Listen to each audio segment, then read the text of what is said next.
Is this look good? Is it focused? I really hope it looks good. I'm now 20 years old and I haven't uploaded in I think a little bit over a month. And that's because recently I've been going through probably I think the hardest point of my entire life to date. And I really don't want to turn this video into a sob story, but rather I want to turn it into a learning lesson. I want to maybe help at least one of you that may see this video, the slim chance, because I haven't uploaded in quite some time. And before I start, I do apologize for my rough voice or a little bit of acne. It's that time of year again. I woke up with a little bit of a scratchy throat and a little bit of a fever. So it's winter, it's cold out, you know how it is. But let's dive into where I've been the past, I think, a little bit over a month, if I remember correctly. Actually, before I get into what's been going on with my life the past month, I have been doing YouTube for a little bit over a year. I am now 20 years old, and not as of today, but as of this Friday, which will be February 21st, which is my birthday, I will be no longer a teenager. And I do remember making a video titled I'm 19 last year, and it garnered over 1,600 views, so it was pretty popular. And in that video, I was in my old dorm room, I was alone, my roommate was out doing something with his girlfriend, and I was just chilling out making a video talking about how I was spending the day alone because the February 21st last year was on a Wednesday, if I remember correctly. I talked about how it isn't really bad to be alone, and it isn't really a bad thing if you are celebrating your birthday alone, because your birthday is worth being celebrated. It means you made it to another year. Thankfully, this Friday is February 21st, and on Friday, I'm going to drive home to see my family, which is going to be awesome. It's going to be the best birthday present I've had in quite some time. I always love seeing my family, but again, I have entered in a pretty lonely stage in my life, but enough about that. So over the past month of my life, I have been going through a breakup, and that has left me feeling absolutely terrible. It's been one of the loneliest, if not the loneliest part of my entire life. And again, I really don't want to turn this video into a sob story about me. I want to turn it into a learning lesson. I want to use some of the things I've learned because I'm still going through the breakup. It's only been around 3 or 4 weeks since it happened. And that was one of the main reasons why I haven't been uploading. Aside from some other reasons that I'll talk about in just a second. Aside from the unfortunate breakup, I have also started working for the school that I'm attending, and that has left me with virtually no time. I would be waking up at 6 in the morning and leaving the house by 6:45 or 7 in the morning and working until 8 and not getting home until 8:30 or 8:45. And it's not been fun, to be honest. Working and doing college classes on top of studying, and as a cybersecurity degree, it is important for people in my field that I am in to study for certifications. So once we graduate college, we're not like the stereotypical computer science majors who don't find a job. So life has been throwing everything it has at me, and I had to grow up really fast. And you could say I was already grown up because I was 19. I still am 19. But I had to mature really quick, and maturing is very scary. A lot of it is change, and change is an extremely hard thing. Change is losing or gaining someone or something, and not a single version of change is neat. Is something always seems to go wrong, something always seems to make you feel anxious, or something always makes you feel weaker than it actually is. Well, let me just say that nothing quite grows you like change does.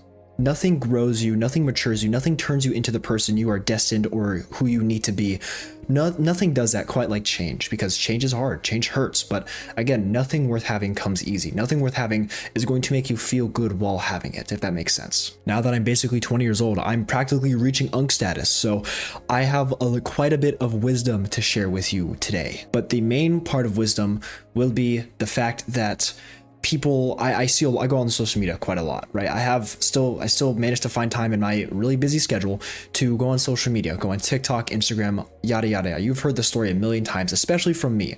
And one of the main things I've heard from people who are in relationships, who are single, or anyone who's on the spectrum, basically, of in a relationship or in a relationship that is bound to fail, if that makes sense. Anyone who's in that sort of area, they all say the same thing. They all talk about how they need this other person, or they will never be the same without this person. If they lose them, or hence having lost them, they will never be the same. That is the main thing that I thought about when I lost my partner a month ago. Was I thought I would never be the same, and it was, and it still is, the hardest part of my entire life. And let me just say this now. Yeah, you will never be the same. If you lost the person you loved from whatever reason that may be, you will never be the same. You will never be the same from a second ago. You will never be the same from last week. You will never be the same yesterday, for example. I guess what I'm trying to get at is, regardless of everything that happens to you, you will never be the same, because as people, as humans, we are constantly evolving, constantly learning, constantly changing, and constantly adapting. And this is no different from gaining or losing someone that is extremely important to you, whether that be in a relationship or a family member or a pet. Yes, it is incredibly hard to have to let someone go, but sometimes it is better to let go. Which I'm not speaking out of personal experience, I'm just putting it out there. And I apologize if my thoughts sound a little bit scrambled right now. It's because I haven't been getting the best sleep lately, and I've been doing a lot of homework. So life's been pretty tough, but I'm not the kind of person who gets validation from making myself seem like a victim, right? I used to be that kind of person. When I was 16, 15, 16, 17 years old, I would always think of myself as worse off than everyone else. And I guess that was some weird character arc I was going through. I used to always think of myself as some mysterious person who always got the blunt end of things. The brunt end?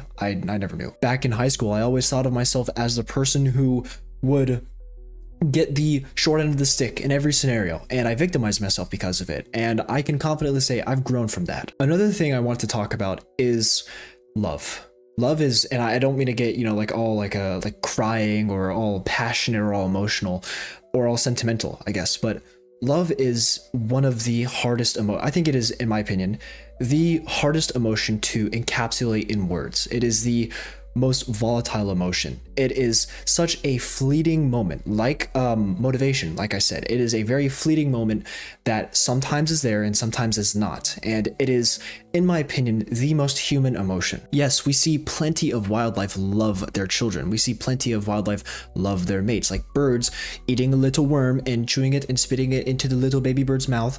Or you see sometimes cats licking each other. It's very cute. So we have a very nice visual representation of what love is with other species, not humans. We have our pets, we have wildlife in general. But in my opinion, there's nothing more human than the feeling of love, and love hurts really bad. And I really hope I'm not stepping out of line by saying any of this, but I was in a relationship for almost 3 years, and it was an amazing time. It had its ups and downs, but ultimately, to put it very, very shortly and keep it vague out of respect for myself and others, the differences were too great, and there's honestly nothing wrong with that. There was no cheating, which is great. There was no infidelity, no physical anything. So we don't have to worry about any of that. But the differences were too great, and it hurt. It still hurts, and I don't think it will ever not hurt, to be honest. Whenever we go through a massive change like losing someone, either part of a family or part of even a friendship, even just someone who you're well acquainted with, losing them, you go through a cycle of what ifs. You go through a cycle of, what if I tried harder? What if I didn't do, or what if they didn't do what they did? What if I changed something? What if I changed? What if they stuck around despite all of our differences? Or what if they didn't have to move away? Or just a whole ton of what ifs that would have definitely changed the outcome of what ultimately happened. And I can say with utter confidence that these what ifs are what keep people depressed. These what if scenarios are sometimes what keep people in a bad situation. What if we just hold out a little bit more longer? What if we improve? What if my buddy that likes to drink and smoke and put me in uncomfortable scenarios, what if he's still my buddy because I'm his buddy, if that makes sense? Like what if I'm still friends with him because I don't think he has anyone else? Just for an example. What I see a lot of people failing to realize is that there will be at least one other what if scenario to every single decision you make. And you make a lot of decisions. What if you decided to not get out of bed? What if you decide to skip class? What if you decided to take a new route on your way to school? What if you decided to ask that girl out? All of these different what if scenarios. And this is what keeps people hung up in life. This is what keeps people looking toward the past. And there's nothing good for you back there. The only reason you should be looking backwards is to learn from your mistakes. There is not a single reason you should be looking in the past to wish for something to come back, because that's not how time works. I'm just going to be completely blunt with you. You're wishing for a ghost. And I know you might be hearing me speak about this, and you might be thinking, well, that's obvious. Like this, you're not my psychiatrist, dude. Like, this is all stuff that we learned in 3rd grade. And you're right. But when you speak about emotions like love, and just like any sort of impactful and potent emotion that humans feel, all of the most common sense things, all of the things that from a third party perspective you look at and think, yeah, obviously I'm going to think that way, all of those minuscule, like baseline, very vague processes of thinking go immediately out the window. And I am a perfect testament to this. I think my camera is slightly getting out of focus, so I'm going to hopefully try and fix that. I think it's fixed. So I want to talk about something. Are we back? Are we back? I think we're back. So sorry about that. My camera froze. I have no idea what happened. But as some of you might have known, over the past few months to over actually a year now, I bear a cross, and I do not like to call myself a Christian. I don't like to associate myself with any sort of religion because I believe religion has been an avenue or a scapegoat, if you will, to the actions that result in some pretty terrible things. So I generally tend to stay away from religion, but what I focus on is more of a relationship with Jesus Christ. And I know a lot of you have just clicked off of this video, and I know a lot of people in my personal life have clicked off of this video, but I truly believe in this. And what I just spoke about with the whole feeling these intense human emotions can basically eradicate any sort of common sense in your process of thinking. That is I'm the perfect testament to that, right? I have suffered greatly from the sins of lust and pride and anger and envy and sloth and all these, the multitude of sins mentioned not only in the Bible, but also just things that are morally unjust in everyday human life. And I'm not insinuating that my ex-girlfriend caused me to feel some sort of way, caused me to get angry. I'm not insinuating that. I'm insinuating that I am a very emotional person. I have felt very specifically towards a lot of things, not only my ex-girlfriend, but also a lot of political things, a lot of things that involve my grades. And I know for damn sure that all the way back in middle school, the second I saw my grade dip below a 70, I would be freaking out. I genuinely believed my life is over. I genuinely thought that it was over for me. I thought I would be a failure the second I failed an assignment in middle school. And that in and of itself is a massive reminder of just yikes. Yeah, but moving past that, based on what I believe in alone, I am a terrible person because of how I've acted when I have gotten emotional, when I have let my emotions distract me from having a common sense perspective on life. And maintaining a common sense perspective on life, maintaining a calm head, maintaining the ability to extract yourself from external things that you can't control, is a skill that I believe is impossible to master, but you can definitely get better at it. That's another one of the main reasons why I have been so absent from my YouTube channel. It is because I have been taking this time to focus more on my relation with Jesus Christ. And I believe that it is one of the hardest things I've ever done, to be honest. It has made me not subconscious, but it has given me, conviction. It has made me more of a convicted person. It has made me realize how terrible of a person I how terrible of a person I am. And you might be thinking, well, why would I ever want to follow the same thing you follow? Why would I ever want to read the same books you read if it makes me feel like a terrible person? Well, there's one simple answer to that. And the simple answer is, you're not perfect. No one's perfect. The only perfect man was crucified 2,000 years ago. And I said very early on in my YouTube channel that I wanted to stray away from religion, stray away from politics and all these things. But again, I don't associate this with religion. I associate this with my daily life and what I genuinely believe might help someone one day. So I'm going to talk about it because it certainly has helped me. Now, according to what I read in the Bible and according to a lot of my morals, I'm a bad person. I'm a bad person because I judge a lot of people. I'm a bad person because I lust. I'm a bad person because I am a liar. And I objectively am not very smart sometimes. I'm an incredibly lazy person. I procrastinate a lot. But the main thing I struggle with is anxiety. I am very worried. I was even anxious starting to record this video because I genuinely didn't know what to say. I've been completely absent from my YouTube channel for a little over a month. And it feels like I'm just coming back, and it feels like I'm making a YouTube apology video right now, which is not a very good feeling. And this is also a more serious video. I'm not laughing. I don't think I've smiled once in this video. I might have, but you know how it is. I am an extremely convicted person, and being full of conviction, it makes me realize how far I've stooped down to be able to judge someone or to be able to feel these sort of ways that are no good for me or no good for anyone in the entire world, if that makes sense. I'm trying to formulate it into words so I can understand it, and also so you guys can hopefully pick up what I'm putting down here.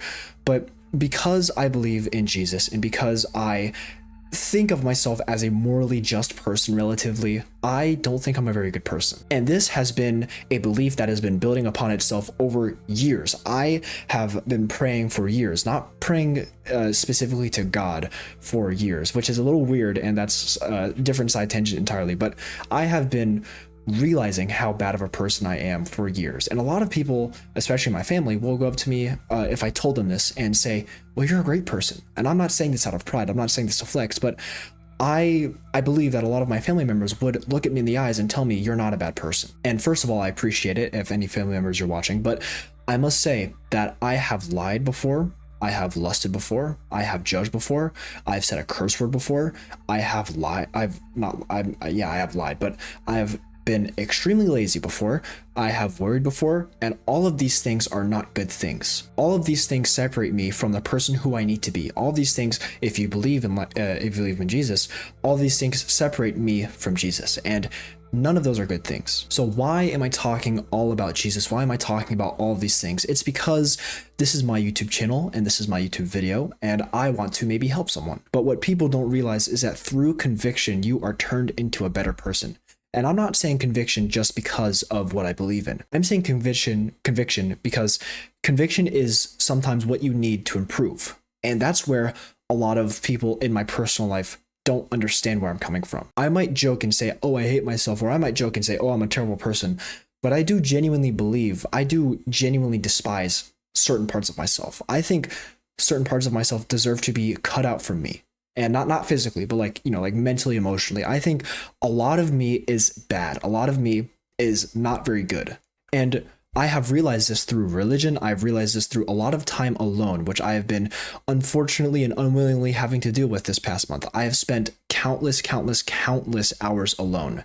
And I believe that through this conviction, I am growing more than I've ever grown in my entire life. This has 100% been the hardest part of my entire life. I have never been more lonely. I've never been more depressed. I've never been more impatient with myself to try and improve. But it has brought some beautiful things my way. It has, first of all, physically, I've never been in better shape. I know I have a hoodie on, and I know I have a few spots of acne here and there on my face, but I'm getting slim, and I'm also getting some pretty big muscles, and I've been lifting more weight than I've ever lifted in my entire life. And I feel a lot better physically, aside from the fact that I am a little sick right now. But I have also found it in myself that I'm not too afraid to be alone anymore, which, if you knew me like that, is a massive milestone. And I think one of the many reasons why I don't have any friends, or one of the main reasons why my relationship with my ex didn't work out, is because I wasn't comfortable being by myself. I wasn't comfortable being alone. And I'm still not entirely comfortable being alone,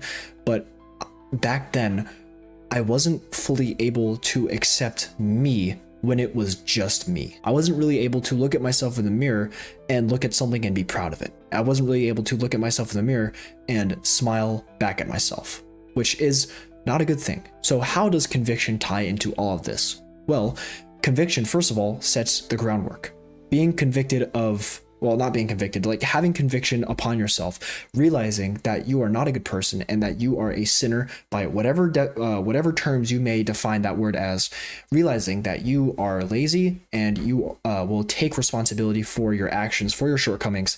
First of all, that gives you the groundwork. That gives you a baseline. That gives you the starting point. And starting is extremely hard. Starting to do anything that's worthwhile is incredibly hard. And being convicted, having the realization that you are not a very good person will 100%, without fail, if you do it right, make you turn into a better person. The second reason only applies to if you believe in a certain religion or if you believe in a certain God. And for my case, having conviction means that I am more likely to successfully repent. And repentance is a massive part, not only for people who are religious, not only for people who believe in Jesus, but for people in general, because repenting, being genuinely sorry and changing your ways of doing bad things is 100% a good and healthy thing for everyone to do. Because at the end of the day, who doesn't want to improve, right? Who doesn't want to be a better person for themselves and for others? Now, there is a very fine line of being convicted and also hating yourself. And I hated myself for a long time. For the past half a decade, even, I can remember how much disdain I felt when I looked in the mirror. I can remember how much I would have really appreciated if I just did wake up the next day, which sounds really scary, and partially it is. But I was always the kind of kid to always joke about, like, oh yeah, I hate myself, like, oh, blah, blah, blah. I still find myself joking like that sometimes. Of course, I don't hate myself now. I find myself to be a better person than I was yesterday, which is always a good sign, but I am extremely convicted. And again, there's a big difference between feeling convicted and hating yourself, but that big difference all comes down to one very thin line that is really easy to cross. And that's something that takes years sometimes to figure out for yourself. I just realized I've been talking for over 20 minutes, so I'm going to go ahead and wrap this up. I will say this now.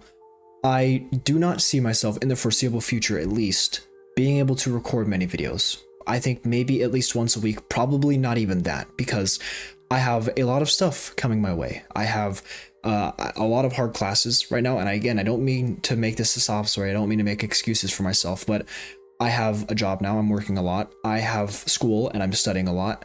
And the summer will be no different. I'm taking a summer class and I'm working for a different spot this summer. And next semester, I will still have the same job, hopefully, that I do now. And I will have even harder classes. So I don't know when I'll be able to record, and that really hurts my heart because I love doing this. If 0 people saw this video, I would be completely fine with it. Well, I'd be a little upset, a little bit discouraged, but if 0 people saw this video, I would be content knowing that I got my thoughts out on some form of media, like note-taking. This is my version of note-taking, and I really hope I was able to help at least one person with this really extended vlog that I probably yapped for way too long in. So yeah, that's where I've been, that's what I've been dealing with, and I really hope that at least one thing I said in this video helps someone out there, because if it did, then that would mean everything to me, because I love helping people. Making people smile has been the main source of happiness throughout me growing up. It used to be video games, it used to be food, it especially used to be food. But now that I work for helping people, now that I strive to help others, I strive to make others happy, even if I don't know them, even if they don't know me.